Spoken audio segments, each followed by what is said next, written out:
There's so much out there about being a good friend, partner, and support, but not a lot about how to be a good support. Typically, that's something we learn from observation, trial and error, and from lots of frustration. However, the truth is, we often really don't ever learn how to actually support someone the right way. That's why I created the support questions. My name is Mary Elkins, and I own and operate GE Family Services. And today we're going to talk about support. There are three types of support: parenting support, enabling support, and supporting support. Parenting support is when we as adults try to support another adult by using parenting techniques like positive reinforcement and consequences. We see something that we don't like and we try to stop that person from doing it by lecturing, belittling, punishing, or similarly negatively reacting. Alternatively, when we see that person refraining from the thing that we don't like, we'll excessively praise, reward, and compliment. Enabling support is that when we as adults try to support another adult by trying to help them avoid the natural consequences of the behavior. We will try to intervene to keep them out of trouble. We will help them clean up their messes without them asking for our help.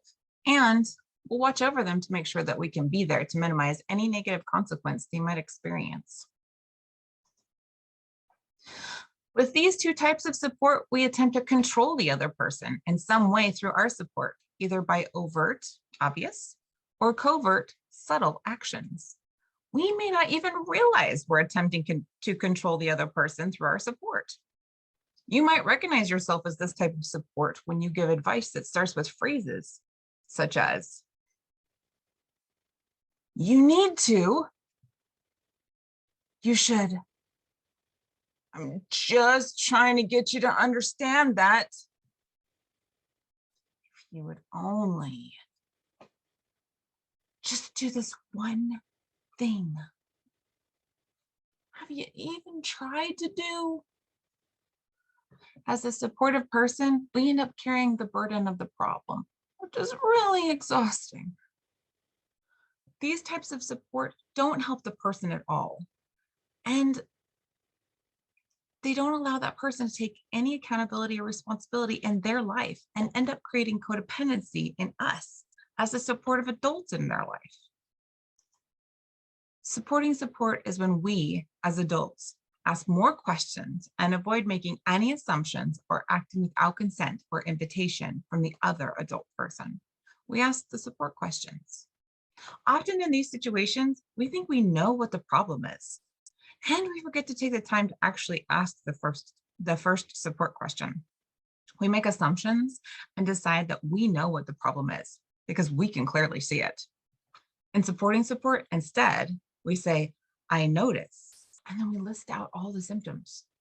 These are the things we can clearly see, okay? Such as, you're not sleeping enough. You say you're not getting enough to eat. You're staying up late. You're not exercising. You're drinking a lot. You're doing a lot of drugs. You're concerned about your son's safety around your boyfriend, husband, girlfriend, but you're not making any efforts to control your husband, boyfriend, girlfriend's unsupervised access to your son, etc. What's going on? What's the problem? That's support question number one. This is important because we need to let them define the problem. Maybe they didn't even realize they had a problem, and now they do. Maybe this is the first time they've seen how big the problem is in their life. Or maybe they're still in denial and they don't think they have a problem. If this is the case, then stop here. More on that in a minute. Then after they define the problem, you ask the support question number two. So what are you doing about the problem? This one is huge. As supports, we want so badly to help the people in our lives, but we can't take over for them. We need to let them work harder for themselves than anyone else in their life. So when we learn what they're doing about the problem, it helps us to know how hard we can work and no harder. Support question number 3. What can I do to help you with your problem? This is where consent and permission come in. As a support, it's not your role to do it for them. It's to support them. So you gotta let them ask you. If you're not comfortable giving them free rein, then you can say, I can do this, or this, or this. Will any of these things help you with your problem? When you're giving options, a good general rule is to give 3 to 5 options. Less than 3 doesn't actually feel like a real choice. And more than 5 is overwhelming. That's it. Those are the support questions. And that's how we can support people.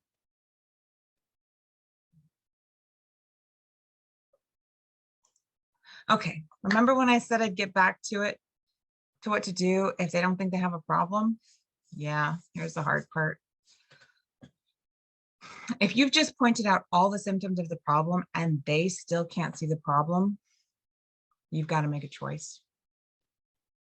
Do you stay in this relationship with someone who can't and won't see that they have a problem?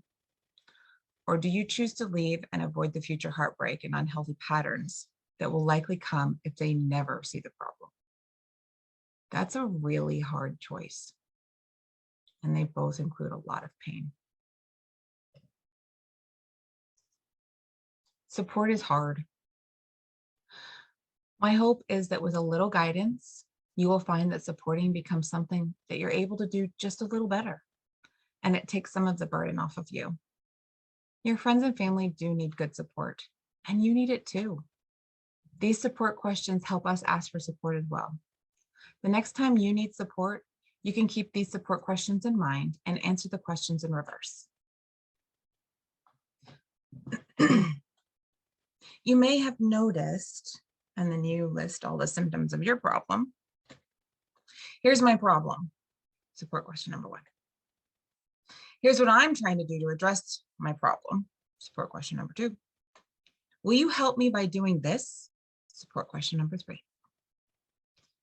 This will help us reach out and get the support we need, avoid codependency, and create good modeling for our friends, family, children, and everyone trying to learn how to be supportive.